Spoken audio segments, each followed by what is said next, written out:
एक जंगल में एक साधु बहुत सालों से तपस्या कर रहा था। वह एक पेड़ के नीचे बैठकर अपनी तपस्या में मगन था। उस जगह पर पानी की बाढ़ आ जाती है। सारे लोग इधर से उधर भाग रहे थे और यह साधु अपनी तपस्या में मगन थे। इन्हें पता नहीं था कि पानी की बाढ़ आ चुकी है। जब एक आदमी वहां से भाग रहा था तो उसने इस साधु को देखा और इन्हें सावधान किया कि पानी की बाढ़ आ चुकी है। सारे लोग यहाँ से भाग रहे हैं, आप भी यहाँ से चलो। तो उस साधु ने कहा कि तुम जाओ, मुझे भगवान बचा लेगा। कुछ देर के बाद पानी साधु के गले तक आ गया। तभी वहां से कुछ लोग नाव में बैठकर भाग रहे थे। उन्होंने जब साधु को देखा तो उनसे कहा कि आप हमारे साथ नाव में बैठ जाओ, वरना आप डूब जाएंगे। लेकिन साधु ने फिर से वही कहा कि तुम जाओ, मुझे भगवान बचा लेगा। और वह लोग भी वहां से नाव लेकर चले गए।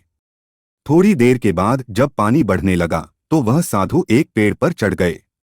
तभी वहां से एक हेलीकॉप्टर गुजर रहा था जो लोगों को बचा रहा था। जब उन्होंने इस साधु को देखा तो साधु की तरफ रस्सी फेंकी और उन्हें ऊपर आने को कहा। लेकिन साधु ने फिर से वही कहा कि तुम जाओ, मुझे भगवान बचा लेगा। और वह हेलीकॉप्टर वाले भी वहां से चले गए। धीरे धीरे पानी बढ़ने लगा और वह साधु पानी में डूब कर ही मर गया। जब वो मरने के बाद भगवान के पास पहुंचा तो उसने भगवान से कहा कि मैंने आपकी इतनी तपस्या की, इतना आपको रात दिन याद किया, आपने मुझे बचाया क्यों नहीं? तो भगवान ने कहा, अरे बेवकूफ, तुझे बचाने के लिए 3 बार मैंने ही तो उन तीनों इंसानों को भेजा था।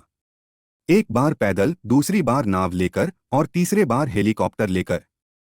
इस कहानी से हमें यह सीख मिलती है कि खुदा हमेशा किसी न किसी को जरिया बनाकर भेजता है हमारी मदद करने के लिए।